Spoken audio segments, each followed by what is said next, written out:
So I want to move now into a discussion of the Gilgamesh Epic, which is the final Mesopotamian solution. They're tying up into a nice, neat little bow of the problem of the separation of man from the gods. And so the context of this is the fact that Gilgamesh was a historical personage who ruled in 2600 BC, about the same time as the royal tombs of Ur, as we've seen. That's when the historical Gilgamesh ruled in the city of Uruk. And a couple of centuries later, by about 2400 BC, he's already elevated to the status of the judge of the dead in the underworld. So Gilgamesh is the one human individual in the entirety of Mesopotamian civilization who is actually elevated to the status of a god. Whereas, as we have seen in the Atrahasis story, he was given immortality, but he wasn't transformed into a god. Gilgamesh actually is transformed into a god, and so the deification of a human being, and later the Christian response to this will be the Christ myth, this is the prototype for that process, and this bridges the gap between the great above and the great below by focusing everything on the exploits of a single human being. As we will see here, Gilgamesh makes an entire journey through the 12 signs of the Babylonian zodiac, and that confers upon him the basis of the knowledge of the fundamental things that allows him to become the judge of the dead and to displace Nergal at Ereshkigal's side in this role. So by 2400 BC, Gilgamesh is elevated to this status already. And this is about the same time, 2350 BC, as Sargon of Akkad is responding to the challenge presented by the disintegration of the city-states of Mesopotamia with the construction of an empire, the very first empire in history, where he unifies the entire land from the mouth of the Persian Gulf all the way up and across to the island of Cyprus into a single Mesopotamian empire ruled by one man, Sargon of Akkad. So, just as by the principle in the previous talk where we saw that for everything that happens in this world or in the world above, there's a counterpart in the world below, so too, just as we have one ruler above, Gilgamesh is elevated to the status of the ruler of the underworld. We have one ruler in the world below, and his deification process happens at just about the same time as the conquests of Sargon of Akkad. So I believe there's a connection between them. Both are trying to work something similar out, a unification of the political plane on the one hand and a unification of the astral plane by a single human being on the other. Now, the Gilgamesh Epic, as we have it now, is the so-called standard Babylonian version of the epic, which dates from about 1200 BC, and it may have been put together by a Kassite scribe. He may or may not have been a Kassite scribe. Scholars dispute about it, named Sin-Leki Unini, but he was only an editor. He did not write the epic. And we know this because the prototype that he inherited exists now in fragments known as the Old Babylonian version, which dates back to the time of Hammurabi of Babylon, 1790 BC. And we don't know who this genius was, who the man was who constructed the epic in the time of Hammurabi, but he was certainly a genius. Because now, though Gilgamesh was a Sumerian king, and a tradition of oral tales that were then translated and written down in the third dynasty of Ur that were committed to writing into the various Sumerian tales of Gilgamesh, there was no single fundamental central epic ever produced by any of the Sumerians. Instead, the Sumerian fragments that we have, and we have a series of about 5 or 6 different Sumerian Gilgamesh tales, are the result of this oral tradition, and they were never put together into a single cycle to tell a single story. It was up to the genius of this unknown Babylonian scribe living in 1790 BC who did this by plugging Gilgamesh, as we'll see, into the zodiac and having him traverse all 12 of the astrological signs of the Mesopotamian zodiac as a means of linking the disparate stories together in a very brilliant way. There is a great Sumerian story known as the Death of Gilgamesh, in which it is shown that he is given exactly the type of royal burial that the kings of the first dynasty of Ur were given in 2600 BC in the royal tombs. At the moment of his death, the story shows us all of the riches that are gathered up into the tomb, and a pit is dug beneath the Euphrates River, and he and his family are laid to rest in this tomb underneath the Euphrates River. And then he goes down into the underworld, where we see the gods disputing in council about him, and they decide to award him, as the result of his endeavors, presumably the status of judge of the dead, and he displaces Nergal at Ereshkigal's side, and he becomes now the judge of the dead in the underworld from that point on.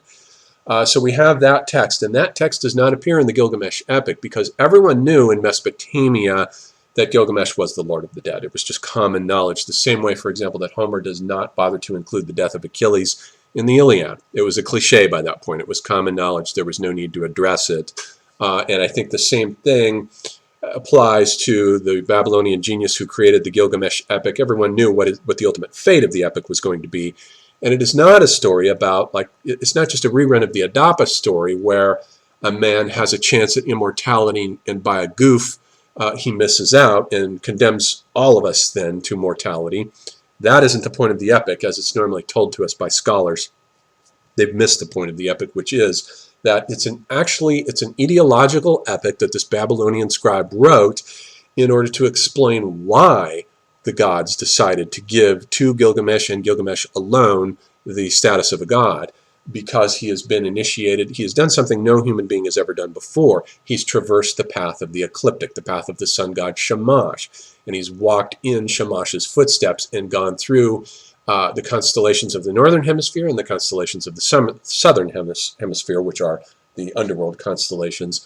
And that has given him a kind of initiatory knowledge, the same way the Roman soldier in the Mithras cults, once they are initiated into the 12 signs of the zodiac, they become an initiate into the mysteries of Mithras. Something similar, I think, was in the mind of the Babylonian scribe who put this epic together for us, which I now want to go ahead and look at. I want to tell the story first and then go back and analyze what the particular astronomical structures are that this scribe put, or this creator put into the epic.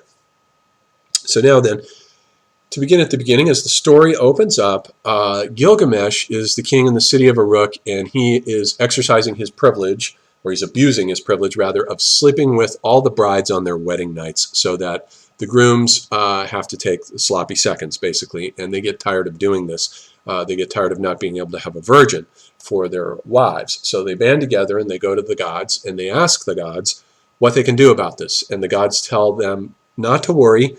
They'll correct the situation. And so what they do is they create a man who is the twin of Gilgamesh, except that he's hairier. He's the hairy, more primitive twin of Gilgamesh, who is now closer to the animals, because Gilgamesh is 2/3 god, 1/3 man, whereas Enkidu comes up out of nature. He represents the physical body, whereas Gilgamesh represents the astral and etheric bodies, the more spiritual element of man. And this is the same thing as the motif that you get later with Jacob and Esau, where Esau is the hairy brother, so hairy in fact that Jacob, in order to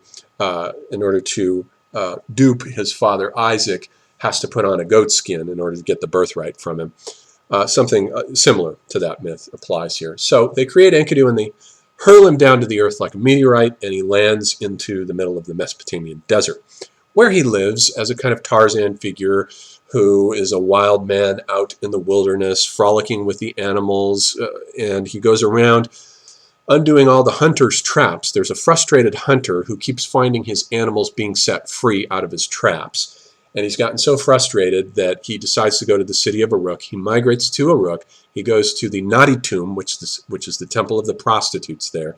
And he finds a prostitute, buys her, and takes her out to the wilderness and gives her the mission of seducing Enkidu, which she does. She goes out, finds Enkidu, and initiates him into the adult mysteries of sexuality, which now drives a wedge between Enkidu and the animals, who no longer want to have anything to do with him after he has had this sexual intercourse with the prostitute. She also initiates him into the food of civilization, basically beer and bread, those things which require delayed gratification to produce. They have to be put through the process of cultivation through the metabolic rhythms of civilization, which is a long, slow process of making that produces civilized goods.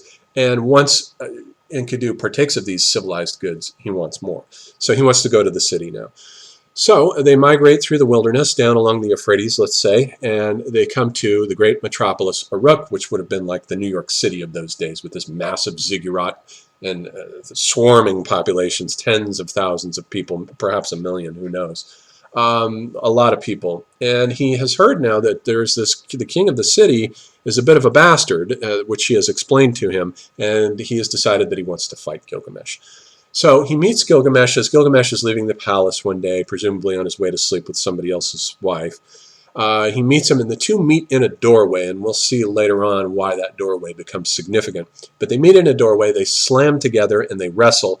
And like one of the buddy movies in the cop genre, a kind of Sylvester Stallone versus a Steven Seagal, let's say, the two cannot best each other, so they are forced to become friends. And so they decide to become friends. And now they try to think of what they can do together as their first great heroic deed, and they decide what they will do is journey north to Lebanon, to the cedar forest, and cut down the sacred cedar. So they travel north, they go to Lebanon, where the sacred cedars are, and they find the cosmic axial tree. It's not just any tree. This tree is equivalent to the Scandinavian Yggdrasil, the cosmic pivot. It's basically the pole star around which everything turns. And the cutting down of this cosmic tree, and we saw this most recently in James Cameron's Avatar, where they cut down the cosmic tree there, causes a cosmic catastrophe. That actually is the precession of the equinoxes that are then set in motion as the result of this. And Gilgamesh was linked, as Herta von Dächen rightly remarks in Hamlet's Mill, with the precession of the equinoxes. But here they cut down the tree, and in some texts it says it creates an earthquake which actually causes the Rift Valley, the Bekaa Rift Valley, to open up, which extends all the way down to Olduvai Gorge. They cause that to open up as the result of cutting this down, but they first have to kill the sacred guardian of the cedar forest, Humbaba. They kill him, carve him up, make mincemeat out of him, and cut up the tree, chop up the logs, put them on rafts, and send them back down the Euphrates to Uruk, which now has access to all of these newfound riches, all of this wood. So this is now taking place in the springtime, and they're having their sacred Akitu festival, the great springtime ceremony. They're drinking and carousing, and lots of people are having fun. Now, the goddess Inanna, Ishtar, in the story at this point, in the Sumerian tale, she's Inanna, but the goddess Ishtar now sees him, and she's turned on by him, and she approaches him and says, "Come, Gilgamesh, you will be my bridegroom, and I will be your bride, and together we will rule over the city." And Gilgamesh doesn't want to have anything to do with her because he knows that the fate of Inanna's lovers is always a bad one. It's to play the role of the vanishing male, the phallic, dying, and reviving male that William Irwin Thompson has pointed out for us, in which, to take an example, Dumuzi was a character when Inanna descended down into the underworld. Ereshkigal would not allow her to leave, only on the condition that she be replaced, and she chose her husband Dumuzi, this poor sap, to replace her. So the Galu demons went and tracked him down, brought him down into the underworld, and he had to die. And all of her lovers meet a similar fate. They always have to play the role of the vanishing male, and Gilgamesh wants nothing of that. He doesn't want anything to do with that. So he says, "No, forget it. I have no interest in marrying you and playing. I know what fate will lie in store for me if I do that, so forget it." Spurned, she goes up to heaven. She is, after all, the high goddess of the city. There are two great cults in Uruk. The cult of Inanna at her great Iana temple complex, and the White Temple, which is a temple dedicated to Anu, who is her father, the sky god, Anu, who's basically the god of the pole star. And as we've seen, he's the great high god of the whole Mesopotamian pantheon. She goes up to him and complains and says, "Gilgamesh has treated me this way, and I demand that you unleash the bull of heaven, namely the constellation of Taurus, upon him. And if you don't do this," she throws a kind of temper tantrum and says, "if you don't do this, then I will raise the dead and invade the city basically with zombies."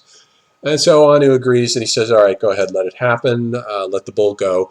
So the bull goes down, crashes down to Earth, and like a Japanese giant monster in a Japanese giant monster movie, is huge and drinks up all the canals, eats all the date palms, smashes into the walls of the city. And Gilgamesh and Enkidu now, meanwhile, are feasting in the tavern, and they see this giant bull attacking the city, and they think, "Great, this is another monster for us to kill. Let's go have a good time." So they go out, and in the world's first Spanish bull ring adventure, they kill the bull, slay it, cut it up, make mincemeat out of it. And Ishtar is watching this whole thing from up above on the ramparts, and she's looking down aghast at them making short work out of this bull. And they cut off the haunch of the bull and toss it up at her and mock her. She's humiliated, and she decides to take her revenge now in a different way. So since Gilgamesh has refused to play the role of the vanishing male, the role of Dumuzi, that role will now have to devolve upon Enkidu. So she causes Enkidu now to be stricken with an AIDS-like illness that causes him to waste away, and he dies this unheroic, humiliating death, and it's horrible. This takes place in the summer now. So we're in the summer. He dies, and the mourning that is associated with him is very similar and is described in a very similar way to the mourning that was associated with the death of Dumuzi. The month of July, even for the Arabs, was still called Tammuz and was named after Dumuzi. Enkidu is now in that role, and the Babylonian scribe who is constructing the story is miniaturizing or taking the story of the death of Gilgamesh and putting it into the story, only transforming it into the death of Enkidu now. So he dies, they make a big royal tomb for him in grand Ur fashion and bury him, and Gilgamesh is very upset, and he mourns. And he's so upset by this that now he's worried about death. If this can happen to his friend, it can certainly happen to him. And now he wants to set out on a quest to solve the problem of death. How can he, Gilgamesh, become immortal? That's what he wants to do. It's a little bit like the problem that the Buddha encounters when he ventures outside the palace one day and he sees the sick man and he sees the corpse and the old man, and it disillusions him, and he decides to set out on a path to conquer death. And the solution of the Buddha is, of course, to attain nirvana. Gilgamesh's solution is a warrior hero solution, which is to do physical deeds and to go out on a great physical journey to turn his back on the city, on the official religious cults of the city. And this is significant, as we'll see later, to leave the city behind and to travel south along the Euphrates in quest of immortality. How can he find it? So he wants to go find someone who can help him answer this question. The first thing he encounters along the way is a pair of lions. He kills the lions, cuts them up, gets rid of his clothing, and puts the lion skins on, and now he's in the role of a kind of Paleolithic hunter. And as he continues on his way, he comes to the mountains at the edge of the world, where the Mashu twins exist, and these are scorpion people, a scorpion man and a scorpion woman, and they see him and they ask him, how dare he come to the edge of the world, and who does he think he is? And he tells them that he is in quest of immortality, he wants to go to the waters of death, and he wants now to journey into the underworld. So they open the gate and they let him through. He continues down. Now the story actually functions on a number of planes simultaneously. It functions on a cosmological plane where Gilgamesh is journeying out beyond the bounds of the known world to its edges into the cosmos and out into the astronomical plane, the astral plane. But it also takes place in the physical plane insofar as Gilgamesh is simply traveling south down to the mouth of the Persian Gulf, where he encounters a tavern that is run by a barmaid named Shiduri, and she sees him coming from a long way off, this Mad Max-looking fellow that's approaching her, this warrior out of the wasteland. She serves him ale at the tavern, and she warns him and says, Gilgamesh, your quest, you cannot travel along the path of the ecliptic. That is only the path of the sun god Shamash. No one can travel that way, and you can't cross the waters of death. It's insane. Don't even try it. But he says, no, I'm going to do it anyway, and if you can't help me, I'll find someone who can. And she says, well, the first thing you would need to do to cross the waters of death is to get Urshanabi, who is the boatman, to take you across to Dilmun, to the realm where Atrahasis, who is known in this story as Utnapishtim, exists. So he waits, and Urshanabi, the boatman, who is in the role of Charon, who in Greek myth ferries the souls across the river Styx. Here he's going across the river, which is the terrestrial counterpart of the Milky Way, basically. And he's crossing it with Urshanabi, who takes him then down to Dilmun. So they're traveling south down to Bahrain now, which is where, on the physical plane, where Utnapishtim now exists. And Utnapishtim has a Barasti hut made out of palm fronds with crushed seashells for the floor. And he meets him there, and Gilgamesh says, I want to become immortal, and I've heard that the gods have made you immortal. Surely they can do the same thing for me. And Utnapishtim shrugs his shoulders and says, that was 25,000 years ago. That's not something that is going to happen anymore. And he tells him the story of the flood myth, which we recounted last time, the story of the Atrahasis, where the flood comes, he survives it, and he's put on the island of Dilmun, Bahrain, to become Lord of the Dead, basically there, and become immortal along with his wife. The gods don't do this sort of thing anymore, and so Gilgamesh might as well just forget about it. So Gilgamesh is getting up to leave when Utnapishtim's wife relents or causes him to relent and says, give him something at least. And Utnapishtim says, okay, well, there is a plant of immortality that if you take it will cause you to be eternally young. You have to get it. You have to go diving for it off the coast here. Basically, I believe that this plant of immortality is a pearl. It's actually meant to be a pearl, since the way that Gilgamesh is described as getting on his boat, tying a rope around his ankle, and diving down to get it is precisely the same way that, to this day, the pearl divers of Bahrain search for pearls, which were known in these days as fish eyes, which if you consumed them would make you immortal. And indeed, Geoffrey Bibby, in his book Looking for Dilmun, found some archaeological remains on the island of Bahrain of ceramic baskets with snakes inside of them, dead snake bones with a pearl in the mouth of the snake. And as we'll see in a moment, that's precisely what happens. Gilgamesh dives down, brings up the plant of immortality, pulls it back up on his boat, and while he's drying himself off and not paying attention to the plant, a serpent climbs up on the boat and eats it. That corresponds to the pearl in the mouth of the serpent in the remains that Bibby found on the island. And this is also why the snake sheds its skin. It's eaten this plant that has given it the power to shed off death and become immortal. So Gilgamesh, crestfallen, appears to have failed completely in his journey, and he decides to return to the city and become immortal the only way that he can, by making a great name for himself and building the walls now around the city of Uruk, which turned it into a giant fortress, and he will become famous that way. But now, as I've said, that everybody knew that Gilgamesh became a god. So everybody knows that the ultimate ending, that this failure is not a failure at all, but that it is, in fact, rendered Gilgamesh now eligible to become the Lord of the Dead, which, of course, is precisely what will happen later on. So the whole thing turns out to be an etiological epic, explaining how the one man who has traversed the zodiac and gained knowledge that no other man has ever had before becomes worthy to become a god and to solve the problem of the great rift, the rift between the great above and the great below. Now, rewinding back over the story to look at these astronomical structures, they're in there. You just have to know how to look for them. The first point to note, when we go back to the story of Gilgamesh and Enkidu, when the two meet and collide with each other in the doorway and then go on the voyage to the cedar forest, what we have there is that the Babylonian scribe deliberately wants you, or at least the one who knows, the initiated reader, the esoteric reader, will catch these details. But the scribe also knows that the exoteric reader will not. This is a popular story for the masses, but it's simultaneously an esoteric story for those who are initiated into this inner knowledge, which is that both Gilgamesh and Enkidu represent the Gemini, the astrological sign of Gemini. And that is because the two characters that were known as Gemini were known as Meshlamta-Ea, and the other one was known as Lugal-Ira. They were the Gemini, and Gilgamesh in later tradition was specifically called Meshlamta-Ea. Even his name, Gilgamesh, contains the Mesh prefix within it, or suffix in that case, prefix in this case, Meshlamta-Ea, which puts Enkidu in the role of the other guy, the other one, the Gemini, the one who has to die. One of the two, as in the case of Castor and Pollux, always has to die with the Gemini. And these two were the guardians of gateways, namely the threshold to the underworld. They were the guardians of it, and they had a pair of bronze axes, and anyone who attempted to go through it, they carved them up into pieces, which is precisely what they do when they go to the cedar forest and they cut Humbaba up into pieces with their bronze axes. And actually, it's described there that apparently Enkidu has the skills of a carpenter, because he proceeds to construct a doorway out of the wood of the sacred cedar tree while they are still in the forest, which is a little bit puzzling. And it's also puzzling that the two meet each other in a doorway until you know that the Gemini, the Mesopotamian Gemini, were linked with door guardians. They were essentially threshold guardians. And so we've got that structure, Gemini. Now, in the sky between Taurus and Gemini, this is the point where the Milky Way crosses between them. And in order to get back to the city for the Taurus adventure, they would have had to cross over the Euphrates. So we know that the Euphrates corresponds here.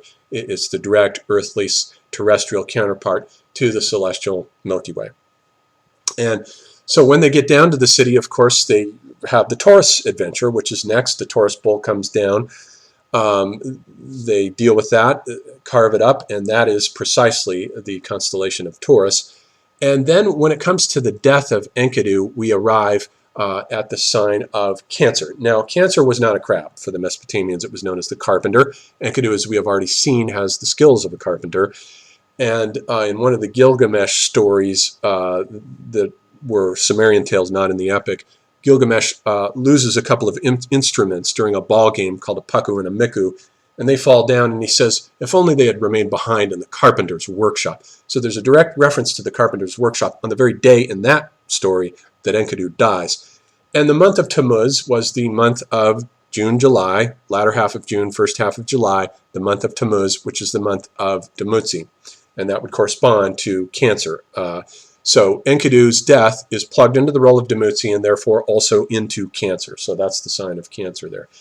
The next thing that happens is the encounter with the twin lions. And so we should not be surprised to learn that the Babylonian sign for Leo was a man killing a lion. There we have that sign. Then when Gilgamesh approaches the Scorpion people, we move into Libra. The Scorpion people actually represent not Scorpio, but Libra. Scorpio and Libra were thought by the Greeks to represent a single astrological sign. They weren't two separate ones, in which the pans of the Libra scale were regarded as the claws of a single scorpion. And that role is played here by the two scorpion figures who represent Libra, which is, of course, the scales, equal light, equal darkness. They are the threshold guardians to the underworld. And indeed, at this point, we find the other part in the sky where the Milky Way crosses between Libra and Sagittarius. That's the gateway to the lower southern constellations, the constellations of the autumn and the winter, and they are linked also with the south. So this is the underworld that he's entering in, the astronomical underworld. And when he comes to the barmaid in her tavern, Shidori is her name, but she is also the scorpion goddess, Ishkara. Ishkara was the Mesopotamian sign for the constellation of Scorpio. She was a scorpion goddess, and she was the mother of 7 sons known as the Sebitu. Now, there's a homophone here because Shidori, the name for a barmaid, and her actual name is Shidori, but the name for barmaid in Akkadian is actually Sabitu, which sounds like Sebitu, of whom they are the 7 sages of whom Ishkara was their mother. So there's a direct link there between Shidori, who is the mistress, this is an archetype, a very well-known archetype in German myth. This is Gertrude, who, when the souls die on their way to the afterlife, they stop at her tavern and she feeds them ale. Here, the breasts of the many-breasted scorpion are what are euphemistically represented by the ale that Shidori gives to Gilgamesh. Then, of course, the boatman comes, and as we've seen, he already corresponds to Charon, of course, and that takes him down into Dilmun, where we encounter Atrahasis/Utnapishtim, and Utnapishtim is, of course, Aquarius, the water bearer. He is the man who was in charge there, as we have seen, of a baptismal cult on that island that was spread all over the island. There, he is the water bearer, the one who is in charge of the watery abyss, the flood hero who survived the flood. Now, if you do the math, if you look at the Sumerian king list and you look at the time when it says the flood came, and down to the time of the reign of Gilgamesh, and you do the math and count the number of years of the kings who reigned during that period, it adds up to just about 26,000 years. A complete cycle of the equinoxes takes 25,920 years, precisely. So a complete precession of the equinoxes has passed since the time in which Utnapishtim was made the immortal hero, and now during this age, coming full cycle of complete precession later, Gilgamesh now is going to be the hero who is made by the gods, the great hero of a new world age, who will now become immortal, the judge of the dead. So we have that. And also the fact that Enki is the sign of Capricorn. Enki, in the myth that Utnapishtim tells to Gilgamesh, is the one who announces to him that the flood is coming. Enki was later associated with the goat and the fish, and he did become the sign of Capricorn. And then the Pisces aspects are found in the following respect. The arc is in the shape of a cube, and in between the two Pisces fishes is a constellation known as the Pegasus square. It's in the shape of a cube. That's what the arc is meant to represent, the winter constellation of the Pegasus square, which was known as 1 Iku, which is a field of measurement, 3,600 square meters, basically. So that's that. Then the tail of the swallow is linked, instead of the two Pisces fish, there's the tail of the swallow. And we recall that when Atrahasis sent out the birds, one of them was a swallow. Also, the birth goddess Ananitu is one of those constellations, and she appears in the tale as Belet Eli, the one who comes at the end, and instead of the rainbow, she has a lapis lazuli necklace.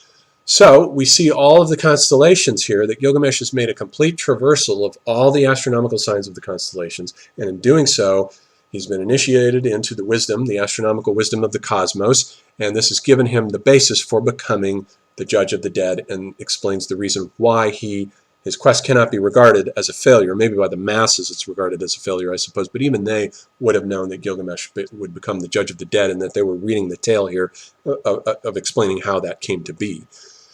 And so this ties up, I think, in a nice, neat little bow, the Sumerian problem of the Great Rift, the problem of the linkage between the great above and the great below, which is now personified by a single human individual who is a mortal, who has been elevated to divine status, just as Atrahasis was. But unlike Atrahasis, who never had a cult associated with him, he wasn't worshipped. Gilgamesh was, in point of fact, worshipped as a god. And this solves the Mesopotamian problem of the great above versus the great below, and brings us to the end of our discussion on Mesopotamian civilization and how they solved their astronomical and cosmological and ontological problems. Next, we'll look at the Egyptians, and we'll see what sorts of problems play out there in the transformations of the cult of the dead.